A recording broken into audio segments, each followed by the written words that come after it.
Bom dia, boa tarde, boa noite, seja lá que horário que vocês estão assistindo isso nesse período de quarentena, que a gente não sabe quais são os dias da semana direito.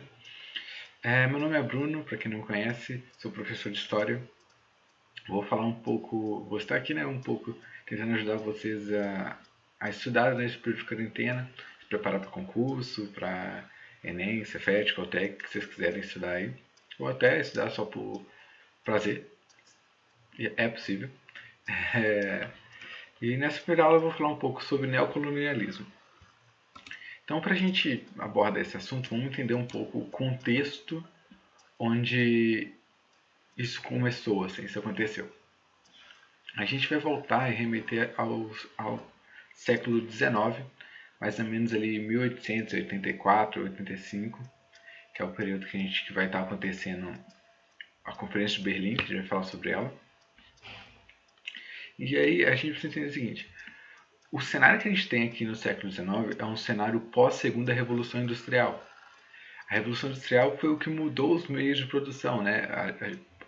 Antes da primeira e da segunda Revolução Industrial, você tinha um modo de trabalho no campo, voltado para a produção agrícola, pecuária, modo de que a gente fala que é o modo de subsistência, né? As pessoas plantavam para comer, aí plantavam, comiam, dormiam, acordavam de novo e a vida era basicamente isso, assim. Com alguns outros momentos assim esporádicos diferentes. Já quando a gente começa a primeira revolução industrial, que a gente começa a ter as pessoas que viviam no campo, né, com a agricultura, tendo uma migração para a cidade, a rotina das pessoas muda e o mundo muda de modo geral. O primeiro país que vai sair na frente na Revolução Industrial, que a gente sempre fala, é o Reino Unido, né, a Inglaterra ali. Vão ser o primeiro país a iniciar seu processo de industrialização. E aí, como nós não vamos ficar tentando muito é isso, porque o nosso foco é chegar no colonialismo, estou só dando um contexto aqui pra gente. Conforme a Revolução Industrial foi se propagando, outros países além da Inglaterra foram se tornando industriais, se industrializando, e aí você começou a ter uma vida urbana, a população começou a crescer, porque agora você tinha indústria também, era mais comum você ter o uso de remédios, medicamentos com a indústria química, acesso a médicos morando na cidade. Então, a população vai aumentar conforme, podemos dizer, qualidade de vida ou acesso a algumas coisas vai aumentando para a população de modo geral. Então, o que vai acontecer? A Revolução Industrial vai criar vários países que vão, durante quase um século, 100 anos, vão estar ali explorando a Revolução Industrial no seu máximo. E para que você precisa nesse processo da Revolução Industrial? Você vai precisar de principalmente matéria-prima para você produzir seus produtos, para você então revendê-los, e você vai precisar de pessoas, de um mercado, pessoas que estejam interessados em comprar os produtos que você está produzindo. Então, dessa forma, o que foi acontecendo? Dessa forma, vai começar, com o passar dos anos da Revolução Industrial, você vai ter tanto material, tanto produto para ser vendido, que vai faltar pessoas que queiram comprar. Porque se eu estou vendendo, sei lá, computadores, e todo mundo já comprou aquele computador, eu vou ter que começar a vender aquelas pessoas que já têm computador, não vão querer comprar outro computador. Então eu vou ter que procurar novas pessoas que ainda não tenham comprado computadores para elas terem acesso ao computador e terem interesse de comprar um computador, para que eu possa me enriquecer. Isso era mais ou menos a lógica de mercado capitalista desse período do século XIX. Então, era necessário novas pessoas interessadas a comprar os produtos, novos mercados. E também era necessário matéria-prima, porque a indústria, de modo geral, ela funcionava muito à base de materiais fósseis, né? Na primeira revolução industrial, máquina a vapor, ou seja, carvão mineral, combustíveis onde você vai queimar mesmo, né? Acho que é meio redundante, mas você vai ter precisando de árvores, de recursos assim para ter o funcionamento da indústria. E aí vai chegar uma hora que boa parte das florestas e dos recursos energéticos da Europa, dos países, principalmente Inglaterra, vão estar sendo esgotados. Então eles vão estar tendo que buscar esses recursos de matéria-prima em outros países que não sejam dentro dos seus territórios. Tendo isso em mente, os países europeus industrializados, eles vão se voltar a dois continentes, assim, ter suas atenções voltadas a eles, a África e a Ásia. Tanto a África e a Ásia, eles eram ricos em matéria-prima, né, em recursos minerais e fósseis, que eles poderiam estar usando como matéria-prima, e também mercados consumidores, porque naquele período, tanto no continente africano quanto o asiático, os produtos industrializados que os europeus estavam vendendo não tinham chegado lá ainda. A África e a Ásia não tinham iniciado o processo de industrialização. Isso é uma coisa específica da Europa.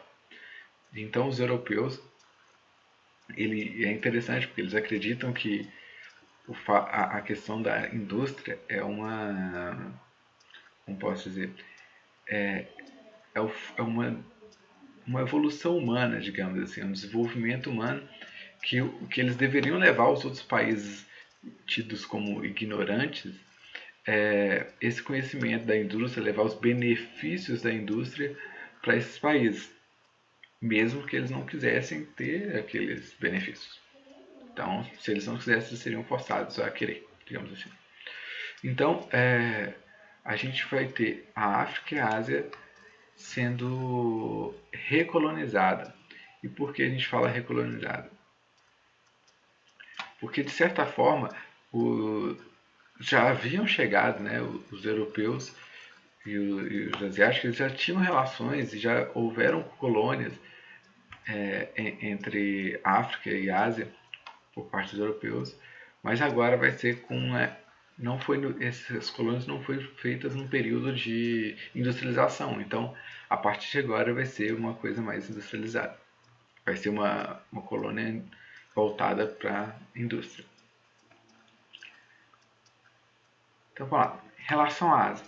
A Ásia e a Europa, elas já tinham relações comerciais, culturais há muito tempo.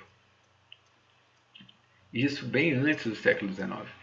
Se a gente voltar lá no período da Idade Média, a gente já vai ver uma questão de século XII, XI, até antes, a gente já vai ver a relação, um contato cultural entre asiáticos e europeus, principalmente na troca de produtos, né?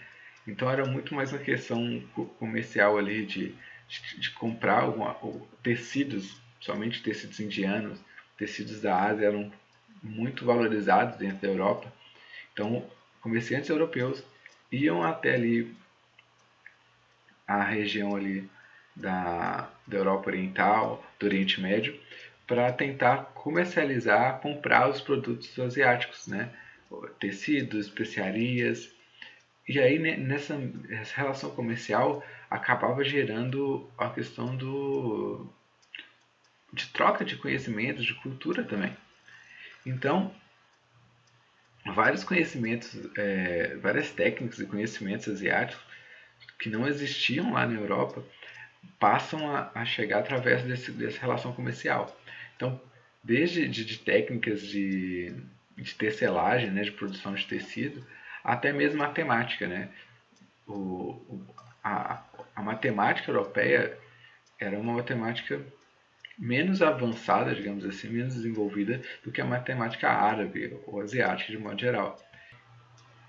Dentro da matemática europeia não existia, por exemplo, a utilização do número zero, ou seja, que não existia um algarismo que para representar o fato de você não ter alguma coisa. Então esse é um dos exemplos assim, de relação entre os países de conhecimento que foram trocados entre Ásia e Europa. E aí, o principal talvez desse que seja o conhecimento sobre, por parte dos europeus, conhecimento sobre as especiarias. Especiarias são o quê? São temperos, são condimentos, né? são coisas que vão não só, no caso dos temperos, de dar sabor aos alimentos, mas principalmente mantê-los sem estragar, né? Próprios para consumo, assim. Porque se a gente pensar, naquela período não existia geladeira. Então, como você conservava uma carne por... Hoje em dia a gente pode comprar carne e manter ela no freezer por meses. Mas naquele período não. Se você matava um boi para se alimentar, você teria que comer ele naquele dia ou no máximo no dia anterior. Então por isso que carnes, alguns produtos assim eram um pouco consumidos naquele período. E eram coisas muito... Quem comia esses produtos assim era muito uma elite, né? Então as especiarias ela vai justamente despertar um interesse gigante da Europa na Ásia. Esse interesse foi tão grande que foi um dos pontos principais da motivação dos europeus para iniciarem as grandes navegações. O intuito das navegações era criar rotas para chegar até a Índia, onde eles compravam as especiarias. Então, vários navegadores tentaram criar rotas para chegar até a Índia. Uma dessas rotas, que é a rota que depois vai fazer com que os europeus chegassem aqui na América, no Brasil, vai ser a rota contornando a África. Então os europeus eles vão tentar chegar até a Índia fazendo um contorno da África. Nesse meio do caminho, eles vão acabar, a gente vai falar isso um pouco mais da África especificamente, mas eles vão acabar criando portos, né? Pontos de parada, digamos assim, para as grandes navegações se reabastecerem ou, em caso de se perderem, poderem se estabilizar para chegar na Índia. Então acaba que uma coisa está relacionada com a outra, né? Os europeus se interessaram pelas especiarias no primeiro contato com a Ásia, que despertou essa necessidade, essa vontade de criar rotas marítimas para chegar na Ásia. Porém, essa relação deles nesse período vai se limitar a isso. Quando os europeus descobrem a América, eles vão acabar deixando de lado os recursos, as especiarias, porque na América Latina eles vão encontrar coisas que, sobre a lógica deles, eram muito mais importantes, né? Ouro, prata, metais preciosos, plantação de cana, de mandioca também. Então os europeus vão largar vão tirar o foco da Ásia e vão voltar o seu foco para a América. E aí, só a partir do século XIX que eles vão voltar a ter interesse na Ásia. E aí eles vão tentar fazer esse processo de recolonizar, colonizar, na verdade, a Ásia. Porém, a Ásia, nesse período, ela já começou um processo de isolamento cultural do Ocidente, né, da Europa. Então, as duas principais potências desse período, que eram a China e o Japão, eles não tinham interesse eles não tinham interesse em entrar em contato com os europeus. Eles preferiam se fecharem na sua cultura e se isolarem, porque aquelas coisas que os portugueses, não, perdão, que os europeus tinham para dar para eles, para vender para eles, eles não precisavam daquilo, eles viveram a vida toda sem aquilo. Então, para que eles iriam querer aquilo naquele momento? Então, para eles não tinha motivo deles se relacionarem comercialmente ou aceitarem a presença dos europeus, sendo que eles não precisavam daquilo que eles ofereciam. Porém, os europeus não aceitaram não como resposta, podemos dizer assim. E aí, já que alguns países, como alguns impérios, né, na época, né, como a China e o Japão, não quiseram, não demonstraram interesse em comercializar também com a Europa, o que também nem era inicialmente interessante para a Europa, né? O comércio envolve uma troca, né? A ideia aqui, por parte dos europeus, era de dominar aqueles povos que eles consideravam como inferiores, e pegar os recursos deles e vender seus produtos para eles. Então eles não queriam comprar matéria-prima do Japão, por exemplo, e vender seus produtos. Eles queriam tomar os recursos naturais dos japoneses e, em troca, vender seus produtos industrializados para os asiáticos, de modo geral. Já no continente africano, a coisa é até mais interessante, porque a relação da Europa e da África é milenar, assim. Desde os tempos bíblicos, assim, a gente vê romanos tendo contato com egípcios, com o pessoal do Oriente Médio ali.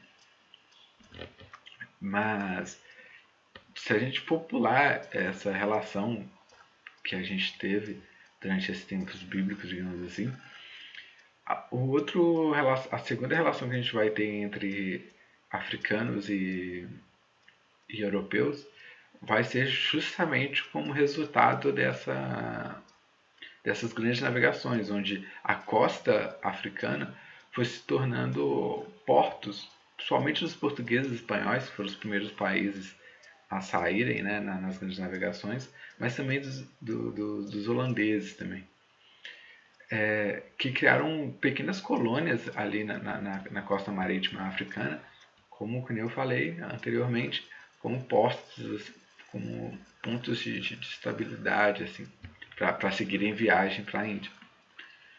Porém, depois, como eu falei, que acabou a ideia, a rota da Índia ela foi deixada de lado, o terceiro ponto, não sei se foi o segundo ou terceiro, eu perdi, mas o próximo ponto, momento em que a Europa se deu atenção para a África, foi para o tráfico negreiro, né? Onde para colonizar a América Latina, a América de uma geral, os europeus eles queriam a mão de obra para trabalhar na extração de ouro, de plantação de cana e tal. Então eles foram até pegaram os negros que eles consideravam como animais incivilizados. Então, se os negros eles não eram humanos, não tinham porque os europeus se preocuparem com a sua liberdade, com seus direitos, digamos assim. Tudo bem espancar eles, forçarem a trabalhar, tirarem de suas terras com suas famílias para trabalhar na Europa. E mesmo depois que teve a abolição da escravatura, o que aconteceu foi que essa abolição da escravatura, o maior motivo, assim, impulsionador dela, talvez tenha sido o interesse industrial, onde, tipo, vamos abolir a escravidão porque o escravo ele não tem salário. Se ele não tem salário, ele não compra. E se ele não compra, ele não beneficia o sistema industrial capitalista. Então, foi até aqui no Brasil, por exemplo, a gente ouve muito falar da Princesa Isabel. Lembrei o nome dela, da tia. A Princesa Isabel, a gente fala muito que ela aboliu a escravidão aqui no Brasil, mas esse processo de abolição da escravatura no Brasil ela veio muito por parte de uma pressão dos ingleses, né, que tinham fortes relações com o Império Brasileiro e queria aumentar o mercado consumidor de produtos industrializados ingleses. Então, a relação da África com a Europa sempre foi uma relação muito de dominação dos europeus tentando dominar para alimentar justamente esse sistema industrial, né? Seu sistema econômico. Então, aí nesse ponto a gente vai chegar até a ter os países europeus industrializados tentando recolonizar.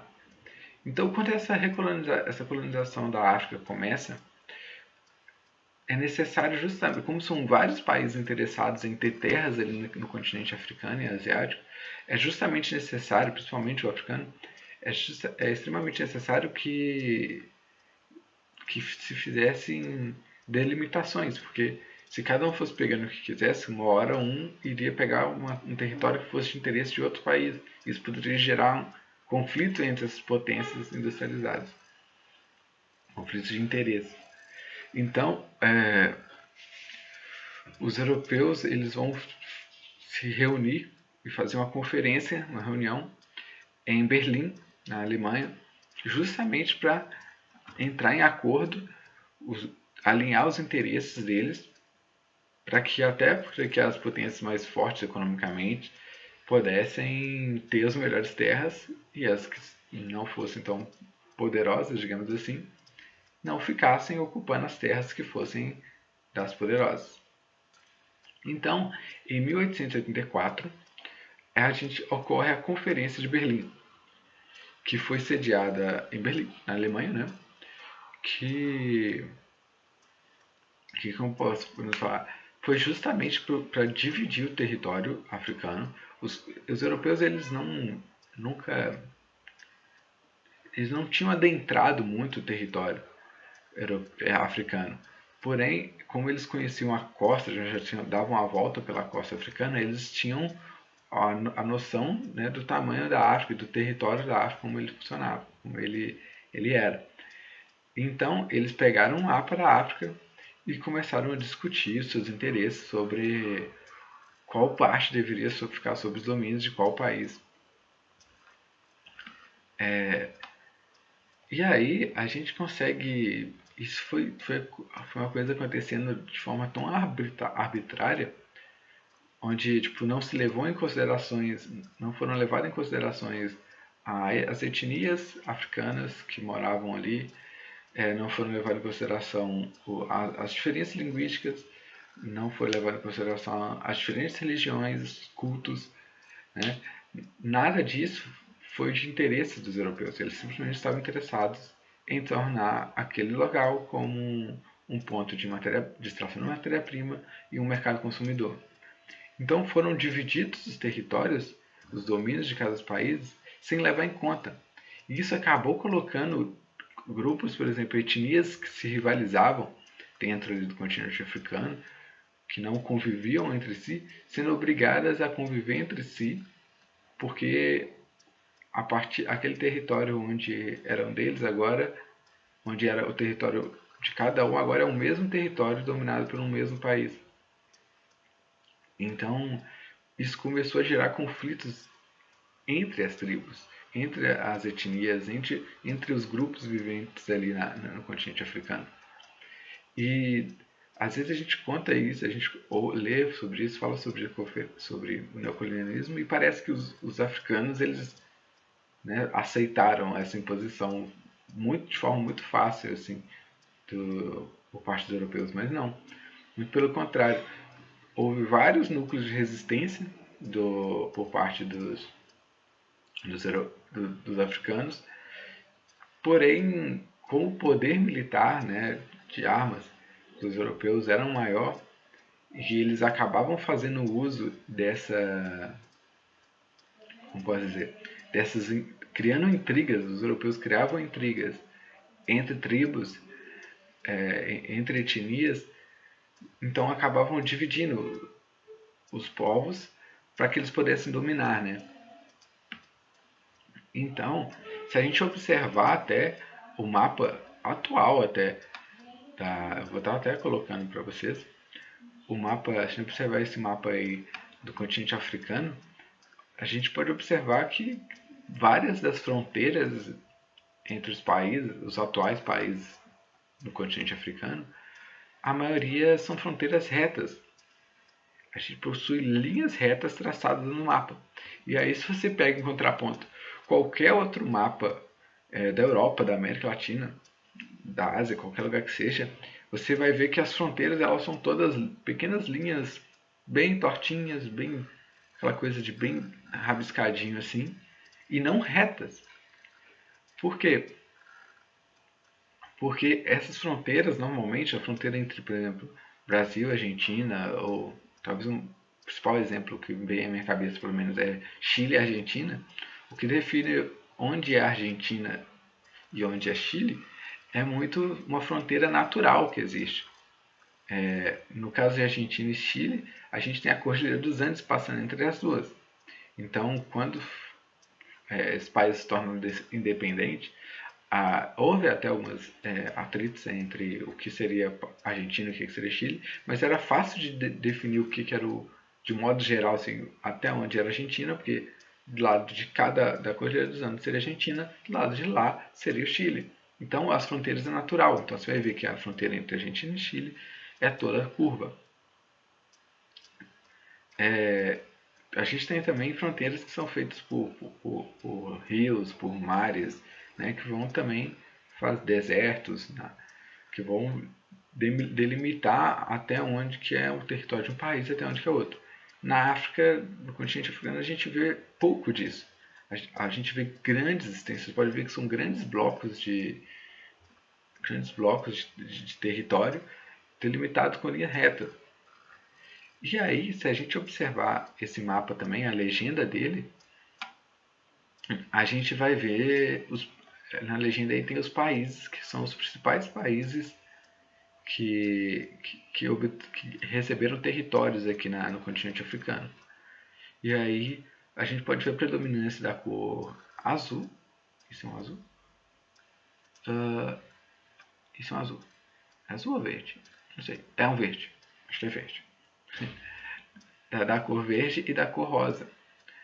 A cor verde representando a França. Todo esse território verde no norte da África pertencia à França, e ali no sul da África e também no norte da África, da parte rosa, pertencia à Inglaterra. E por que esses dois países são os que mais receberam territórios? Justamente porque eram as duas maiores potências industrializadas da época. Outros países aqui, que receberam pequenos territórios, como a Alemanha, a própria Itália, essas duas eram potências recém-unificadas e recém-industrializadas, estavam iniciando seu processo de industrialização. Ou logo, nesse lobby, né, nessa relação de interesse, onde quem manda mais é quem tem mais desenvolvimento econômico e industrial, a Alemanha e a Itália receberam as menores colônias, né, as pequenas colônias, e colônias menos interessantes no que se diz de recursos naturais. A gente vê aqui também a presença de... Se a gente ver, olha que interessante. Se a gente observar a cor roxa e a cor... Caraca, eu sou muito ruim com cores. Mas a cor roxa escura e essa cor mais rosinha, a gente só vê a presença dela na costa. Olha só, o roxo bem escurinho.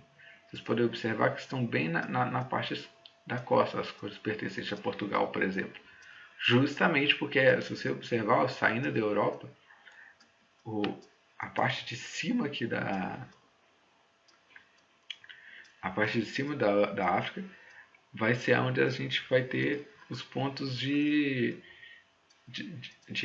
entrepostos, né? As colônias de porto para a parada das navegações portuguesas e espanhóis.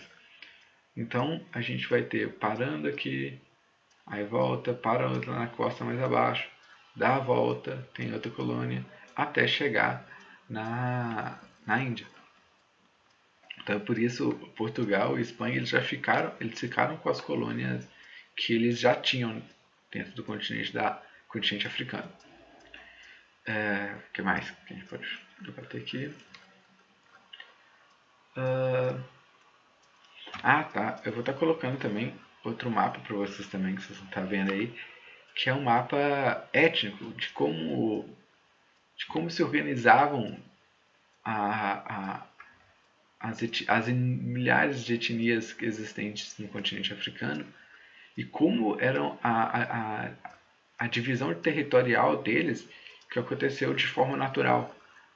Então, a gente olhando esse mapa, a gente consegue ter mais ou menos uma ideia básica de como, né, a história normalmente não vive de suposições, né, de ficar imaginando o que teria acontecido se não fosse o que é hoje.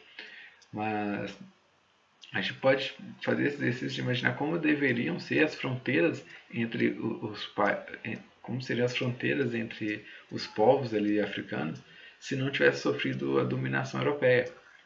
Então, enquanto no mapa desenvolvido pelos europeus, desenhado pelos europeus, a gente tem grandes blocos de terras com linhas retas, o mapa étnico é completamente o contrário. É um mapa com pequenas quantidades, territórios pequenos, curtos e muito riscados, né? Com as fronteiras muito trabalhadas, não são fronteiras retas. Então vamos fazer agora uma recapitulação para a gente entender exatamente tudo que eu falei aqui, para não ficar confuso para vocês.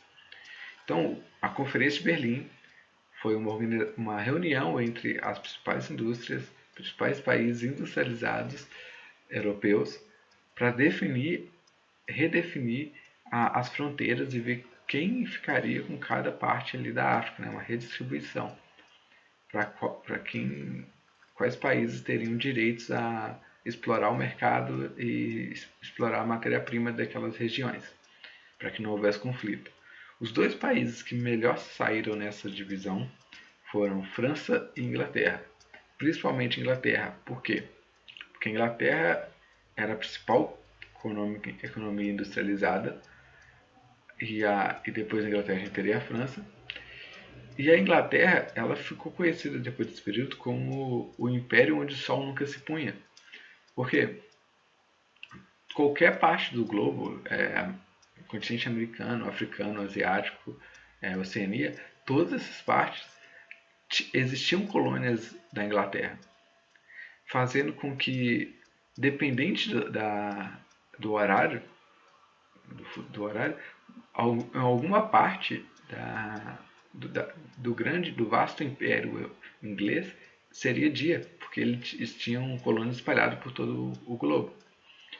Já o caso da França, a França era a segunda colônia, a segunda potência industrializada, que também tinha muitas colônias, mas o seu poder político e econômico ainda não rivalizava com a Inglaterra. A Inglaterra era de longe a principal economia do mundo até esse momento.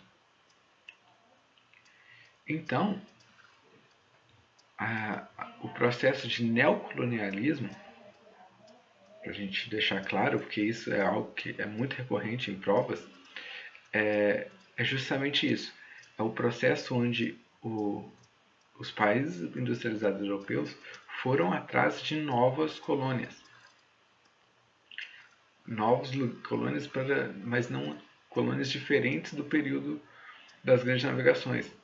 Colônias agora para se tornarem colônias industriais, colônias de mercado, né? Onde os europeus venderiam seus produtos industrializados e extrairiam matéria-prima. E isso, principalmente, essa neocolonização, ela aconteceu no continente africano, onde foram redesenhadas as fronteiras, e no continente asiático, onde foi tomado políticas imperialistas, onde houveram, através de conflitos, de dominação mesmo, os europeus eles tomaram controle daqueles impérios asiáticos, né? Japão, China, Índia, para poderem desenvolver sua economia. Beleza? Então eu acho que é basicamente isso. Eu espero que tenha ficado claro. Foi mal, essa primeira aula é algo bem novo, dar aula virtualmente assim. Então, assim, é difícil conversar com vocês não estando perto. Eu gosto de estar perto dos alunos, né, para a gente trocar ideia de forma mais calorosa, mas como não é possível, é meio difícil estar falando com vocês olhando, não estar escrevendo no quadro, estar olhando para as informações aqui na tela do computador. Mas eu vou tentar dar uma editada nessa aula também para ficar mais compacta, mais clara, talvez. Eu não sei se foi muito claro. Eu também vou estar postando para vocês um texto com que eu mesmo escrevi sobre tudo, sobre o neocolonialismo, para que vocês possam estar estudando aí, para não esquecerem tudo que eu falei. E vou estar passando algumas atividades também. Caso vocês queiram fazer, podem me mandar. Se caso tiverem perguntas, dúvidas, alguma coisa sobre a matéria, podem estar me mandando no meu e-mail ou podem me procurar nas redes sociais se vocês quiserem, para estarem conversando comigo, mandando perguntas, esclarecendo suas dúvidas. E é isso. Espero que eu tenha conseguido ajudar vocês minimamente durante esse período de quarentena, ajudar a passar o tempo também, porque o tempo parece que não passa nunca na quarentena. E espero que você está aqui semana que vem de novo para estar falando sobre um novo assunto com vocês. Beleza? Muito obrigado a todos que dividiram um pouco do seu tempo para assistir essa aula. E é isso. Vemos na próxima. Valeu!